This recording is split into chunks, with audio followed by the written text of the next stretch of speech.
নমস্কাৰ, মোৰ নাম শ্ৰীমতী মধুমিতা বৰা বৰপাত্ৰ।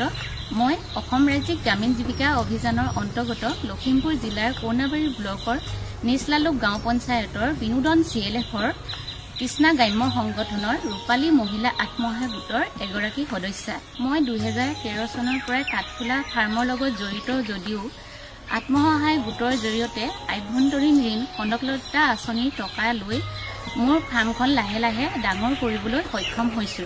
2019 চনত আমাৰ ৰূপালী মহিলা আত্মসহায়ক গোটে 3 লাখ টকা বেংক লোন লয়। তাৰে মই 1 লাখ টকা মোৰ ফাৰ্মৰ কামৰ কাৰণে লওঁ। তাৰ পিছত 2023 চনত CLFৰ পৰা মই 1 লাখ টকা লওঁ।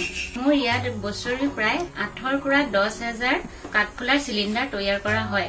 বছৰত প্ৰায় 9,000 কেজি কাঠফুলা উৎপাদন হয়। ইয়াৰ উপৰিও কেঁচুসাৰ আৰু মীন পালনো কৰা হয়। বছৰকত মোৰ 2 লাখ টকা উপাৰ্জন হয়।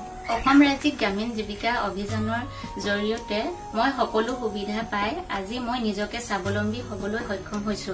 গতিকে অসম ৰাজ্যিক জীৱিকা অভিযানক মই আন্তৰিক শুভেচ্ছা আৰু ধন্যবাদ জ্ঞাপন কৰিছো।